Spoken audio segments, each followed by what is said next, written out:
दोस्तों स्टडी 91 के YouTube channel में आप सभी का बहुत बहुत स्वागत है। और आज हम पढ़ने वाले हैं तत्सम तद्भव के बारे में। तत्सम तद्भव आपके एग्जाम के पॉइंट ऑफ व्यू से बहुत इंपॉर्टेंट है। देखिए तत्सम तद्भव में आज मैं आपको इतनी जबरदस्त ट्रिक बताने वाला हूं कि आप शब्दों को देखते ही बता दोगे कि इसमें तत्सम है या तद्भव है। अब आप भी सोचोगे क्या इस तरह का कोई ट्रिक है। दोस्तों ये ट्रिक मैंने बनाया नहीं है, ये ट्रिक व्याकरण के नियम के अनुसार ही बताए जा रहे हैं जो कि व्याकरण में ऑलरेडी लिखा हुआ है। लेकिन अब आप लोगों की आदत नहीं है उन चीजों को देखने की, तो मैं कोई अलग से नए ट्रिक का निर्माण करके आपको बताने नहीं जा रहा हूं। मैं चीजों को आसान करने के लिए जो व्याकरण के सही नियम है उनको बता रहा हूं। नॉर्मली क्या होता है, आपके पढ़ने का तरीका यह होता है तत्सम तद्भव को, कि जब आप तत्सम तद्भव पढ़ते हो देखते हो तत्सम है तद्भव है, तत्सम है तद्भव है, ऐसे नहीं पढ़ा जाता। कितने शब्द रटोगे आप बताओ, कितने शब्द आप रट सकते हो, आप ये बता दो। नहीं रट सकते ना, 200 300 400 500 याद करोगे, लेकिन हो सकता है आपके एग्जाम में कुछ ऐसा पूछ ले जो आपने ना पढ़ा हो, तो ऐसे में नंबर तो आपका गलत हो जाएगा, एक नंबर कट जाएगा। तो उस नंबर को बचाने के लिए मैं आपको कुल गिने चुने 3-4 मेथड बताऊंगा। अगर उन मेथड को आप अपने दिमाग में रखोगे ना, चीजें अपने आप याद हो जाएंगी। तो चलिए स्टार्ट करते हैं और पढ़ते हैं तत्सम तद्भव क्या होता है। देखिए वैसे आपको 3-4 चीजें यहां पर ध्यान देनी है, एक तत्सम, एक तद्भव, एक देशज, एक विदेशज। तो देशज विदेशज वाली टॉपिक को भी मैं अलग रखता हूं, इसके लिए एक अलग लेक्चर दे दूंगा। आज हम लोग कवर करेंगे डिटेल में तत्सम तद्भव, यानी एक ही लेक्चर में तत्सम तद्भव की कहानी क्या हो जाएगी, समाप्त हो जाएगी। तो आइए स्टार्ट करते हैं। दोस्तों पहला शब्द जो है तत्सम, ये तत्सम का अर्थ क्या होता है। तत्सम का अगर संधि विच्छेद करिए, तत् धन सम, तत् धन सम मतलब क्या हो जाएगा, तत् माने उसके, सम माने समान, उसके समान। अरे किसके समान, उसके समान। वो कौन है, संस्कृत। किसकी तुलना, किसकी बात कर रहा है, संस्कृत की बात कर रहा है। तो देखिए संस्कृत के समान जो शब्द होते हैं उनको तत्सम शब्द कहा जाता है। ऐसे शब्द जो किसके सिमिलर हो, संस्कृत के सिमिलर हो, उनको तत्सम शब्द कहा जाता है। तो तत् धन सम यानी उसके समान, संस्कृत के समान। हिंदी में बहुत से शब्द संस्कृत से सीधे आ गए हैं और आज भी उसी रूप में उनका इस्तेमाल किया जा रहा है। जैसे अग्नि हो गया, वायु हो गया, सूर्य हो गया, पुत्र हो गया। अच्छा कुछ और चीजें बता दूं दोस्तों, एक लाइन की बात याद रखिए, ऐसे शब्द जो तोड़ तोड़कर दो हिस्सों में होते हैं लेकिन मिलाकर बनाए जाते हैं। जैसे अग्नि, अब देखिए यहां पर आधा ग लगाया ना, ये आधा अधूरा वाला कॉन्सेप्ट जब आ जाए, जब आपके सामने आ जाए क्या लिखा हुआ, प्रेम, जबकि आपके सामने आ जाए क्या लिखा हुआ, श्रीमान या स्त्री शब्द आ जाए, जब आपके यहाँ स्त्री शब्द आ जाए, जब आपके यहाँ पुत्र शब्द आ जाए, जब आपके यहाँ सूर्य शब्द आ जाए, ठीक है समझ रहे हैं, जब आपके यहाँ चंद्र शब्द आ जाए, क्या आ जाए, चंद्र शब्द आ जाए, ये सभी शब्द क्या है, ये सभी शब्द जैसे आधे अधूरे दिख रहे हैं। पुत्र इसमें त र है, सूर्य में उड़ने वाला र है, स्त्री में त र है, अग्नि में आधा ग न है। तो ये क्या हो जाएगा, आप देखते ही समझ जाओ ये कैसे हैं, ये तत्सम शब्दों की बात कर रहा हूं मैं। इसी तरह से आगे बढ़ते हैं, तद्भव पढ़ते हैं, डिटेल में पढ़ाऊंगा, क्वेश्चन आंसर भी आपको कराऊंगा। स्पेशल क्वेश्चन आंसर हम लोग कल किया जाएगा। आज देखिए तद्भव क्या होता है। अब जैसे हमने तत्सम पढ़ा उसी तरह से तद्भव है। तद्भव माने उससे, तद माने उससे और होना, भव माने होना, यानी जो संस्कृत शब्दों से परिवर्तित होकर बने हुए शब्द हैं उनको तद्भव शब्द कहा जाता है। तद्भव याद रखेगा दोस्तों, तद्भव में द आधा रहेगा, हलंत लगाना मत भूलिएगा, ठीक है। और तत्सम में त आधा रहता है, चाहे आप ऐसे लिखो तत्सम और चाहे इस त को ला करके स पे जोड़ दो, ऐसे लिख दो तत्सम तद्भव, ठीक है। ऐसे शब्द जिनका जन्म संस्कृत से हुआ है परंतु आज उनका स्वरूप बदल गया है, उनको क्या कहा जाता है, उनको तद्भव कहा जाता है। जैसे दोस्तों, जैसे गृह हुआ करता था, आज हम गृह को क्या बोलते हैं, आज हम गृह को घर बोलने लगे हैं। दोस्तों आम्र हुआ करता था, आम्र, आज हम क्या बोलते हैं, आम्र को आम बोलते हैं, आम, ठीक है। दोस्तों कर्पूर, कर्पूर क्या है, अपने आप में संस्कृत शब्द है। कर्पूर में उड़ने वाले र को हमने गायब कर दिया, उसको आम बोलचाल की भाषा में कपूर कहते हैं। क्या कहते हैं, कपूर। तो याद रखिए असल में क्या होता है, कर्पूर होता है और हम लोग तद्भव बना दिए हैं, कर्पूर को कपूर कर दिए हैं। दोस्तों हाथ जो हम लोग बोलते हैं ना, ये हाथ क्या है, ये तद्भव है। हाथ का तत्सम रूप होता है हस्त, हस्तरेखा, हाथ की रेखा हस्तरेखा। तो ये हस्त जो शब्द है ये तत्सम शब्द है, हाथ जो है ये तद्भव शब्द है। समझ में आ रहा है ना? देखिए इतनी बेहतरीन क्लास मुझे नहीं लगता कि यूट्यूब पे और कोई देता होगा। एक बार आप डिटेल से जुड़िए हमारे चैनल के साथ, यहाँ सभी विषय पढ़ाए जाते हैं और खास करके हिंदी की कहानी तो यह है कि हिंदी में आपको चैप्टर पढ़ाया जाता है, जस्ट अगले दिन आपको एमसीक्यू दिया जाता है कि देखिए आपकी परीक्षा में कैसे कैसे प्रश्न बनते हैं इस तत्सम तद्भव के चैप्टर से। अभी हम लोगों ने संधि को कवर किया, आपको पढ़ करके बहुत मजा आया होगा। ठीक है, आगे देखते हैं दोस्तों। आगे दे रहा है तत्सम एवं तद्भव को पहचानने का नियम। दोस्तों एक जबरदस्त नियम बताता हूं आपसे, मैं पहले भी बोला कि नियम बताऊंगा। छत्री शब्द याद रखेगा, थोड़ा कठिन शब्द है, छ त्र ज्ञ ये सब कठिन शब्द है। स्र बड़ा वाला स ये सब क्या होते हैं? ये सब जहां कहीं भी दिख जाए ना, आंख बंद करके सोच लीजिए क्या है, वो तत्सम है। आंख बंद करके, आपको याद है नहीं है छोड़िए, वो क्या है मान लीजिए वो तत्सम शब्द है, वही सही हो जाएगा। याद रखेगा ये जो छत्री वाला छ है ना दोस्तों, ये छत्री वाला छ अगर आपको कहीं लिखा मिल जाए, किसी शब्द में लिखा मिल जाए, मान लेना क्या है, मान लेना वहां पर वो तत्सम शब्द है, ये मान लेना, सही हो जाएगा आपका उत्तर। अभी दिखाऊंगा, प्रैक्टिकल करके दिखाऊंगा। एक बात याद रखिए, ये जो छत्री वाला छ है ये प्रायः तत्सम होता है। जब इसका तद्भव बनता है ना तो छ कहीं कहीं ख हो जाता है, या छ को कहीं कहीं छ बोलते हैं। एक छ है छत्री वाला, ये भी छ है, ठीक है, तो इसका रूप बदल जाता है। ये तत्सम था, इसी का रूप बदल गया और ये तद्भव हो गया। आप कहोगे ना सर दिखाइए, 10-20 एग्जाम्पल दीजिए, तब ना समझ में आएगा कि कैसे रूप बदल गया, कैसे ख हो गया, कैसे छ हो गया, कैसे पहचानेंगे। तो लीजिए पहचान करिए, आपके सामने है ये क्वेश्चन।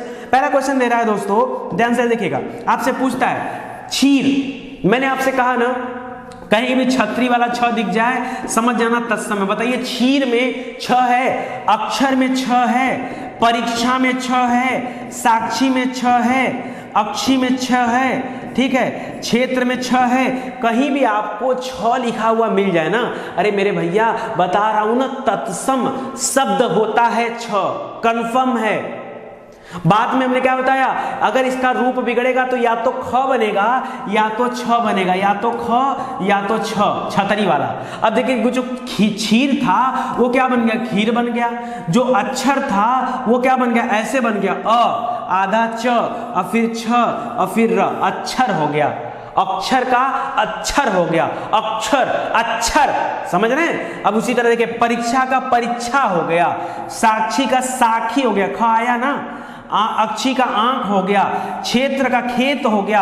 तो कहीं कहीं छ आया है, कहीं कहीं ख आया है। समझ में आ रहा है? आप कहोगे सर थोड़ा सा एग्जांपल और दे दीजिए, थोड़ा और मजा आ जाए। चलिए मजा दिलाते हैं, मजा दिलाने के लिए तो मैं आया हूं आपको। दक्षिण में छ दिख रहा है, कैसा शब्द है, बोलो तत्सम। मक्षिका कैसा शब्द है, बोलो तत्सम। मृक्षण बोलो कैसा शब्द है, कैसा शब्द है, मृक्षण। ये भी क्या छत्री वाला छ लगा है ना, जहां कहीं भी दिख जाए। अक्षत में छ लगा है, अक्षोभ में छ लगा है, और उसके अलावा अक्षोट में छ लगा है। जहां कहीं भी छ दिख जाए वहां पर क्या हो जाएगा, तत्सम हो जाएगा। इनका तद्भव देखिए, दक्षिण का दाहिना हो जाता है, मक्षिका का मक्खी हो जाता है, मृक्षण का मक्खन हो जाता है, मच्छर मत कर दीजिएगा, ठीक है। अक्षत का अच्छत हो जाता है, आधा च छ। अक्षोभ का अछोभ हो जाता है, अक्षोट का अखरोट हो जाता है। समझ में आ गया? तो इसी तरह से शब्द आपको परेशान करते हैं। अभी सिंपली एक शब्द खाली ध्यान में रखिए, कहीं छत्री वाला छ नजर आ गया, वो क्या है, वो तत्सम शब्द है। और कहीं छतरी वाला छ आ गया या फिर ख आ गया तो कैसा शब्द है, तद्भव हो जाएगा, ठीक है। चलिए आगे बढ़ते हैं दोस्तों। अब देखिए नियम नंबर 2। नियम नंबर 2 क्या कहता है दोस्तों, यह बताता है नियम नंबर 2, कहीं व दिख जाए, व और ब एक जैसे है ना, व और ब एक जैसे है ना। व जो होता है ये संस्कृत का शब्द है। जहां कहीं भी वो दिखे, जैसे छ दिख रहा था ना, वैसे अगर वो दिखे तो क्या हो जाएगा, तत्सम है। और कहीं ब दिखे, ब ब ब ब ब बाबा वाला ब, तो याद रखियो क्या हो जाएगा, तद्भव हो जाएगा। क्या हो जाएगा, तद्भव। अब देखिए वणिक में वह है, वणिक में वह है, वर्षा में वह है, वक में वह है, वर यात्रा में वह है, ठीक है, विवाह में वह है, ठीक है। ये सब क्या हो जाएगा, जहां कहीं भी वह दिखे ये क्या है, तत्सम है। आप कहते हो याद नहीं होता, अरे नियम पढ़ो ना, सब कुछ हो जाएगा। अब देखो वड़िक का बनिया हो गया, वड़िक का क्या हो गया, बनिया, ये व जो था ये ब में बदल गया, बनिया हो गया। वर्षा का बरसात हो गया, वक का बकुला हो गया, बगुला, बगुला हो गया। वर यात्रा का बारात हो गया, विवाह का ब्याह हो गया, ठीक है, विवाह का। अब देखिए इस शब्द को देख के आप मत समझिएगा जो मैंने स्टार्टिंग में बताया था। देखिए अगर ब्याह ऐसे लिखा है, व्याह, व्याह तो होता नहीं, विवाह होता है, तो ये ब होता हमेशा ब्याह, तो याद रखिए ब वाला तो क्या हो जाएगा, एक्सेप्शन हो जाएगा ना। तो अगर ये वाली बात याद है तो ये आधा अधूरा वाली बात आप मत फॉलो करिएगा फिर, ठीक है। यही तो सेंस रखना आपको, अगर इतना सेंस नहीं रखेंगे तो कैसे काम चलेगा। अभी भी कहता हूं दोस्तों जल्दी से सब्सक्राइब कर लीजिए, समय नहीं है आपके पास। अगर आप चाहते हो अपने पढ़ाई को एक दिशा देना, जिंदगी में सक्सेस होना, तो हमारे चैनल के साथ जुड़िए। डिटेल में हर विषय पढ़ाए गए हैं, आपको बहुत ही फायदा मिलने वाला है। कुछ और एग्जांपल देख लेते हैं। वानर देखिए यहाँ पर क्या दे रहा है, वानर दे रहा है यहाँ पर, वानर, तो वानर का क्या हो जाएगा, बानर हो जाएगा, नहीं तो बंदर हो जाएगा।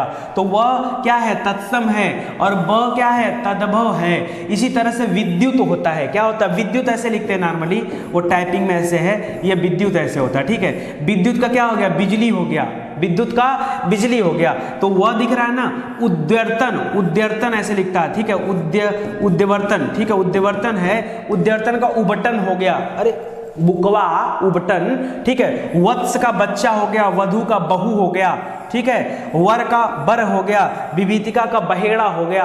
तो याद रखिए अगर व लिखा हुआ कहीं नजर आ रहा है वहां पे तत्सम है, कहीं पर ब लिखा हुआ नजर आ रहा है वहां पर तद्भव है। बोलो कोई दिक्कत आपको नहीं ना। चलिए आगे बढ़ते हैं। दूसरा दे रहा है दोस्तों द्विवेदी। द्विवेदी क्या होता है, द्विवेदी दूबे को बोलते हैं। द्विवेदी क्या है, दूबे, द्विवेदी, यहां पर वह था, यहां पर ब हो गया, द्विवेदी से दूबे हो गया। वर्कर, वर्कर से बकरा हो गया, वो वर्कर नहीं, WORKER, वर्कर माने कार्य करने वाला, श्रमिक मजदूर नहीं, ये वर्कर है, वर्कर से बकरा हो गया, ठीक है। इसी तरह से नियम नंबर 3 पे जरा ध्यान दीजिएगा, अभी तो नियम 2 हुआ। नियम 3 क्या कहता है दोस्तों, बड़ा वाला स कहीं दिख जाए। अभी तक हमने क्या पढ़ा, हमने पढ़ा छ कहीं दिख जाए, हमने पढ़ा व कहीं दिखा जाए, अब हम लोग पढ़ रहे हैं स कहीं दिख जाए, ठीक है। याद रखिए स, बड़ा वाला स, तो जब बड़ा वाला स दिख जाएगा ये तत्सम होता है, छोटा वाला स कहीं पे दिख जाएगा वो तद्भव होता है, याद रहेगा, ठीक है। अब देखिए यहाँ पर श्यामल, ये मैं आपको एग्जांपल दे रहा हूं, श्यामल, श्यामल दोस्तों क्या हो जाएगा, श्यामल का सांवला हो जाता है, शकु का शुआ हो जाता है, सुंड का सूंड हो जाता है, ठीक है, सुंड का सूंड हो जाता है। अब इसी तरह से प्रश्न जब बनने शुरू होते हैं तो आपको बड़ा कंफ्यूजन होता है। और भी देखिए ससुर का ससुर हो गया, स्वसुर होता है, ठीक है। और यहाँ पर देखिए ससुर हो गया, यहाँ पर आधा सा है, बड़ा वाला सा को देखिए। दर्शन में क्या हो जाएगा, दर्शन में बड़ा वाला सा लगता है, यहाँ भी क्या है, तत्सम है। आदर्श, ठीक है, आरसी हो गया, श्वेत का सफेद हो गया, आशीष, देखिए खटकोड़ वाला सा भी यहीं पे आता है, खटकोड़ वाला भी, ठीक है, याद रखिए। आशीष, प्राश्विन और श्रावण, तो ये सब भी आप याद रखेगा। कुछ और भी था क्या, ठीक है, चलिए आगे बढ़िए। कुछ और दे रहा है, श्यामल का सांवला, शब्द का शब्द, राशि का रास, ठीक है, समझ में आ गया होगा। आगे देखते हैं नियम नंबर 4, बहुत ही इंपॉर्टेंट नियम नंबर 4 सुनिए दोस्तों। जो री होता है ना ये भी तत्सम होता है, जो त्र होता है ये भी तत्सम होता है, ठीक है। फिर बदलाव क्या आता है दोस्तों, बदलाव अभी आपको बताता हूं, पहले एग्जांपल देखिए दोस्तों। अगर मैंने यहां पर बोला रात्रि तो त्र आया ना, तो रात्रि में जो त्र होता है ना ये त में बदल जाता है, रात्रि का रात हो गया। रात्रि अपने आप में क्या था, तत्सम था, और रात्रि के जगह पर रात आ गया तो तद्भव हो गया। दोस्तों यहाँ पे लिखा है राजपुत्र, राजपुत्र, और यहाँ पर राजपुत्र नहीं होगा, ये गलत है, यहाँ पर हो जाएगा तद्भव राजपूत। क्या हो जाएगा, राजपूत, लोग लिखते हैं ना राजपूत, तो राजपूत क्या है, ये तद्भव है। और राजपुत्र क्या है, पुत्र, पुत्र, त्र त्र त्र वो क्या है, वो तद्भव है, सॉरी तत्सम है, ठीक है। तो इसको आप लोग ध्यान रखिएगा, गलती मत करिएगा। आगे देखिए श्रृंगार, वर्तनी सुधार करिए, श्रृंगार गलत लिखा हुआ है, श्रृंगार गलत, कैसे लिखते हैं श्रृंगार, श्रृंगार देखिए आपसे परीक्षा में पूछता है, ऐसे लिखा जाता है श्रृंगार, ठीक है। जैसे ही श्रृंगार पे आपने ये वाला चढ़ाया, ये लाइन चढ़ाया, ये गलत हो जाएगा। नॉर्मली लोग क्या करते हैं, ऐसे श्रृंगार लिखते हैं, ठीक है, ये गलत लिखा हुआ है, ये गलत है। आपको बस खाली ऐसे करके छोड़ देना है, ऐसे करके छोड़ देना है, ध्यान रखिएगा, ये होता है श्रृंगार। कोई दिक्कत, याद रखिएगा 1 नंबर की बात कर रहा हूं। श्रृंगार, श्रृंगार का श्रृंगार हो गया, देखिए ऐसे लिख दिया श्रृंगार, ये तद्भव हो गया। घृत का घी है, भातृभाया का भार्या हो गया, मृत्तिका का मिट्टी, घृणा का घीन और दृष्टि का दीठी। ठीक है, तो ये सब भी आप याद रखिए, कल हम लोग प्रैक्टिस करेंगे तो और भी देखेंगे। आखिरी नियम आप देख लीजिए, आखिरी के 2 नियम हैं। और नियम 5 कहता है कि कभी कभी विसर्ग का इस्तेमाल किया जाता है। विसर्ग माने ये हो गया कर्पूरः, ठीक है, ज्येष्ठ, ठीक है, तो इसका प्रयोग संस्कृत के शब्दों के समान में होता है, लेकिन बस यही विसर्ग यहां से हट जाता है। तो ऐसे शब्दों का इस्तेमाल भी किया जाता है। ये याद रखिए, क्या हो जाएगा, ये आपका हो जाएगा संस्कृत वाला, ये आपका हो जाएगा हिंदी में इस्तेमाल किया जाने वाला शब्द। ठीक है, अब देखिए कुछ चीजें और आपको बता रहा हूं जो एक साथ मैं यहां पे रख दिया हूं, बड़ा ध्यान से सुनिएगा। जैसे छ है, त्र है, री है, ठीक है, छत्र री, अगर इनके साथ कोई भी अर्ध वर्ड आता है, छोड़िए ये सब तो हम लोग पढ़ चुके हैं, इसके साथ साथ इनको भी याद रखिए। र, अगर कहीं पर र आता है, ठीक है, तो उसमें परिवर्तन होता है। र में हमेशा आधा र देखेगा, आधा र आएगा यहाँ पर, ऐसे रहेगा र, ठीक है, आधा र।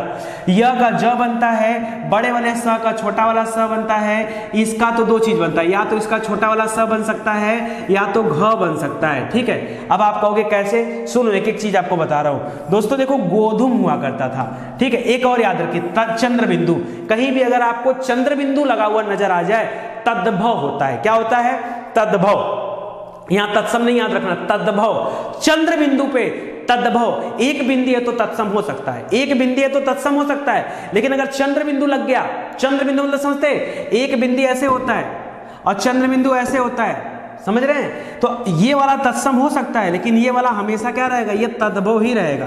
ये क्या रहेगा, ये तद्भव ही रहेगा। अगर हमने लिख दिया गेहूं, गेहूं, ठीक है, मुंह, मूछ, गांव, गांव, गांव, गांव, आव, बोलिए गांव, तो ये क्या हो जाएगा, ये आपके क्या हो जाएंगे, ये आपके तद्भव शब्द होते हैं। अच्छा, इनका तत्सम क्या होता है, गेहूं का तत्सम होता है गोधूम, मुंह का तत्सम होता है मुख, ठीक है, मूच का होता है स्मृसु, क्या होता है, स्मृसु, ठीक है, गांव का होता है ग्राम, याद रहेगा, इंपॉर्टेंट है। तो याद रखेगा, चंद्र बिंदु कहीं लग गया तो तद्भव होता है, अदरवाइज क्या होगा, तत्सम होगा। आगे देखिए, अब देखिए यहां पर दे रहा व्याघ्र और यहां पर दे रहा व्याघ, ठीक है, यहां पर ब लगाना चाहिए, तो व्याघ्र, ठीक है, यहां पे घ्र हो रहा है, र जो है वो आधा आ रहा है, व्याघ्र, भ्रू में र आधा आ रहा है, अरे भ्रू भाई ऐसे लिखे हो तो ये लगा रहे हो कि नहीं, आधा र, आधा र ऐसे ही तो लगता है, ठीक है, या तो र के नीचे हलंत दिखा दो, तो भ्रू का भौं होता है, नक्र का नाक होता है, भाद्रपद का भादव हो गया, समझ रहे हैं, गृध्र का गीध हो गया, आम्र का आम हो गया, समझ में आ रहा है, ये सब भी आप याद रखिए, बहुत इंपॉर्टेंट है। तो एक एक पॉइंट अगर आप देख के चलेंगे, जो चीजें जो नियम आपको बताए जा रहे हैं, अगर उन पे आप ध्यान दोगे तो निश्चित रूप से तत्सम तद्भव के हर सवाल को आप कर पाओगे। युग, दोस्तों मैंने आपको पहले बताया, जो य होता है यह ज में बदल जाता है, किसमें हो जाता है, ज में। देखिए कैसे, युग था तो युग का जुग हो गया, युवा था इसका जवान हो गया, षष्ठ था तो इसका छठा हो गया, सौ भी देखिए बदल रहा है, दो चीजों में बदलेगा, एक तो हमने पढ़ा 100 6 में बदल सकता है, दूसरा 6 छोटे वाले स में बदल सकता है, यही ना, तो याद रखिएगा। यहाँ आशीष में देखिए स जो है छोटे वाले स में जा रहा है, और षष्ठ में स जो है 6 में जा रहा है, शिष्य में आधे वाले 100 में आ रहा है, ठीक है, तो ये सब भी आप याद रखिए, और अगर इन सब चीजों को याद रखते हो तो निश्चित रूप से आप अच्छा कर पाओगे, गलतियां आपसे नहीं होंगी। इसी के साथ दोस्तों ये वीडियो सीरीज समाप्त होता है, उम्मीद करता हूं आपको काफी अच्छा लगा होगा। अच्छा लगा हो दोस्तों तो प्लीज वीडियो को शेयर जरूर से करिएगा। निवेदन है हाथ जोड़ करके, आप लोगों को इतना मेहनत करके पढ़ाया जाता है, इतने सारे कंटेंट दिए जाते हैं, अगर इतना करने के बावजूद आप शेयर नहीं करोगे तो बताइए हमारे बच्चे जो हैं वो कैसे पढ़ेंगे, कैसे वीडियो देखेंगे। दोस्तों आपसे निवेदन, इतना काम जरूर करिए, हमें डिमोटिवेट मत करिए, बहुत मोटिवेशन है हमारे अंदर और आपके लिए बड़े उत्साह के साथ काम किया जा रहा है। अगर आप लोगों ने डिमोटिवेट कर दिया ना तो बंद हो जाएगा स्टडी 91। क्यों? क्योंकि इस समय आप लोगों की तरफ से परफॉर्मेंस अच्छा नहीं आ रहा है, हर चीज़ निगेटिव में जा रहा है। पिछले 2-3 महीनों से दोस्तों हर एक चीज़ निगेटिव में लगातार जा रहा है और बहुत सारा फ्रस्ट्रेशन अंदर भरा हुआ है, लेकिन उसके बावजूद भी रास्ते से डगमगाया नहीं जा रहा है, क्योंकि अगर टीचर ही अपने रास्ते से डगमगा जाएगा तो फिर बच्चों का क्या होगा। ठीक है, इस वजह से दोस्तों उसी रास्ते पर बने हम लोग, लेकिन आगे आपसे यही निवेदन है कि प्लीज़ आप वीडियो को शेयर जरूर से करिए। खैर हमारा जो कर्तव्य है, जितना कर सकते हैं वो आपके लिए किया जा रहा है। अब आपका क्या कर्तव्य बनता है वो आप अपना कर्तव्य जरूर निभाइए। चलिए तब तक के लिए जय हिंद, जय भारत, मिलते हैं अगली क्लास में, धन्यवाद।